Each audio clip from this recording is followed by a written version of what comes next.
أعوذ بالله من الشيطان الرجيم بسم الله الرحمن الرحيم إن الذي فرض عليك القرآن لرادك إلى معاد قل ربي أعلم من جاء بالهدى ومن هو في ضلال مبين صدق الله مولانا العظيم. ناظرین گرامی، پریڈکشنز آف قرآن یا قرآن کریم کی پیش گوئیاں، ہمارے چند منٹ قرآن کریم کے ساتھ اس پروگرام میں آج اس موضوع پہ قرآن کریم کی پیش گوئیوں پہ ہمارا دوسرا پروگرام ہے. اور میں نے جو آیت آپ کی خدمت میں پیش کی یہ آیت سورہ قصص سے ہے اور آیت نمبر 85 ہے. اللہ نے فرمایا کہ اے محمد صلی اللہ علیہ وسلم، آپ مکہ سے جا رہے ہیں، اللہ آپ کو اپنے وطن معلوف دوبارہ واپس لائے گا. یعنی رسول اللہ صلی اللہ علیہ وسلم کی ڈھارس بندھائی جا رہی ہے کہ آپ ہجرت کر کے مکہ سے مدینہ جا رہے ہیں، تو یہ لام تاکید ہے.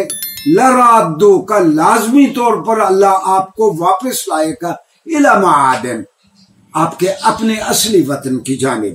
اور پھر قرآن نے کہا اے محمد صلی اللہ علیہ وسلم آپ کہہ دیں ربی اعلم من جاء بالہدی، میرا اللہ ہی جانتا ہے کہ کون ہدایت لے کے آیا ہے اور کون ہدایت پر ہے اور کون سچا دین لایا ہے، اور ومن هو فی ضلال مبین، اور گمراہ کون ہے.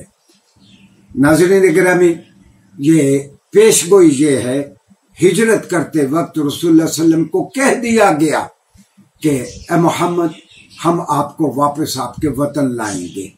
جب یہ پیش گوئی آپ کے لیے کی گئی ناظرین گرامی، اس سے پہلے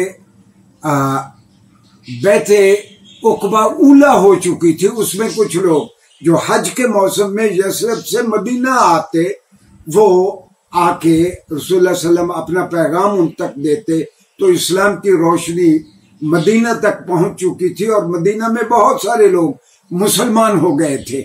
یہ بیعت عقبہ ثانیہ کا موقع ہے کہ جب اوس اور خزرج کے زیادہ لوگ آئے ہوئے ہیں، اور واضح رہے کہ اس میں عبداللہ بن ابی بھی ہے. عبداللہ بن ابی کون ہے؟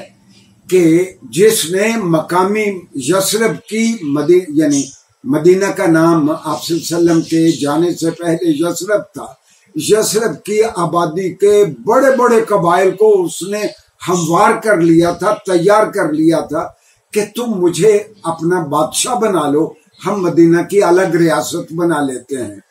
حتیٰ کہ یہ تاریخ میں لکھا ہے کہ اس نے زرگر کو اور تاج بنانے والوں کو اپنا تاج بنانے کے لیے اپنا سائز بھی دے دیا تھا کہ اس قسم کا تاج بنانا. اچھا، بیعت عقبہ ثانیہ میں رسول اللہ صلی اللہ علیہ وسلم کو جب میسج آیا، یہ پیغام آیا کہ اوس اور خزرج کے کچھ لوگ آپ سے ملنا چاہتے ہیں، آپ نے کہا جب رات کو لوگ سو جائیں تو آپ عقبہ کی گھاٹی پہ آ جائیں اور آپ سوتے ہوئے لوگوں کو آپ نہ جگائیں. عبداللہ بن ابی جو بادشاہت کا امیدوار تھا وہ بھی سویا رہا، اور اوس اور خزرج کے لوگ رسول اللہ صلی اللہ علیہ وسلم کے پاس آ گئے. رسول اللہ صلی اللہ علیہ وسلم کے پاس آنے والے 75 لوگ تھے، جن میں سے 73 مرد تھے، 2 عورتیں تھیں. ناظرین گرامی، یہ رسول اللہ صلی اللہ علیہ وسلم کا انداز تھا کہ جب 10 آدمی مسلمان ہوتے، 10 آدمیوں پہ آپ ایک انچارج مقرر کر دیتے عریف، اور جب 10 عریف اکٹھے ہو جاتے آپ ان کے اوپر ایک نقیب مقرر کر دیتے.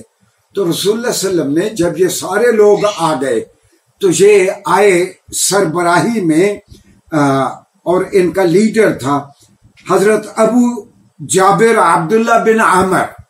ابو جابر عبداللہ بن عامر کے بارے میں ناظرین گرامی میں عرض کر دوں، اگر اس طرح لکھا جائے تو یہ تو عمر ہے، اگر واو کے ساتھ لکھا جائے تو اس کو امر پڑھا جائے گا.